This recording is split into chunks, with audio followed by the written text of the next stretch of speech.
Robin et Gloria Schall ont décidément plein d'idées dans la tête. Dans leur ranch à Petit Réderchin, les bisons peuvent se relaxer, alors pourquoi pas les touristes? En plus de leurs 4 cabanons, ils ont récemment construit de leurs propres mains un lodge spa à côté des bêtes. Un projet qui date de plus d'1 an. C'est vrai que c'est un projet qu'on avait déjà avant, mais nous, c'est pendant le Covid, et ben forcément, on ne faisait pas de safari et rien, donc on a eu le temps d'avancer sur ce bâtiment pour finir les travaux.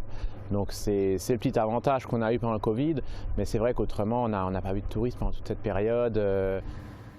Une structure extérieure en bois et à l'intérieur un confort assez simple avec un sauna. À l'extérieur, sous le regard des bisons, on peut se détendre dans le jacuzzi. Ce projet a nécessité un investissement de plus de 50 000 € et il n'est pas destiné qu'aux touristes étrangers.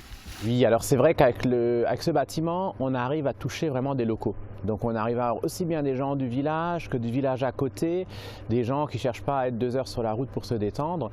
Ils viennent ici au plus près.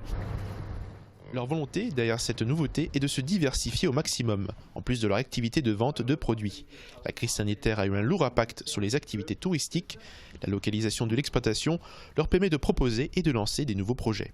Alors c'est vrai que le monde agricole devient très compliqué, des années très difficiles, là on a eu très peu d'eau, donc c'est vrai que derrière il faut acheter du fourrage, enfin il y a beaucoup de complications qui se font.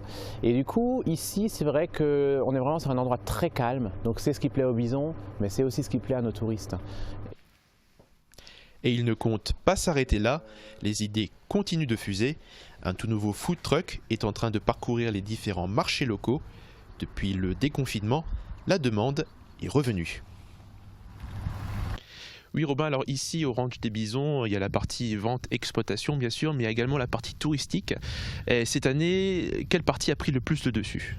Alors c'est vrai que là cette année on était en 50-50 malgré tout ce qui s'est passé cette année, mais on pense que dans les années à venir, la partie touristique prendra le dessus. C'est vraiment, nous aujourd'hui le développement, on ne pourra plus acheter de terre pour agrandir le cheptel, donc c'est vraiment la partie touristique où on peut accueillir plus de monde pour faire visiter nos troupeaux et, voilà, et montrer notre savoir-faire pour l'élevage.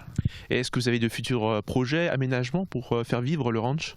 Alors on a vraiment 2 côtés qu'on aimerait bien accentuer, c'est-à-dire dans l'accueil, on voudrait se diriger vraiment vers le pédagogique, donc pour accueillir aussi bien des maternelles que des BTS, donc un langage approprié à ces tranches d'âge qui sont différentes. Et après, de l'autre côté, on voudrait encore créer de l'hébergement, mais encore plus insolite que ce qu'on a aujourd'hui, c'est-à-dire vraiment faire un mirador dans le parc où les gens puissent observer de hauteur les bisons, comment ils se déplacent, les cris des bisons, tout ce qui se passe dans le troupeau et vraiment faire quelque chose de très simple mais qui se dirige plus sur la vue du bison, quoi. Et donc vous êtes, c'est étonnant parce que vous diversifiez énormément et tu m'as parlé justement aussi de tendre vers les énergies renouvelables. Oui, donc c'est vrai qu'ici on aimerait beaucoup être autonome, donc produire l'énergie qu'on a besoin, voire plus si c'est possible. Donc on aimerait bien dans les futures années installer du solaire ou de l'éolien qui nous permettrait de faire tout ça, quoi.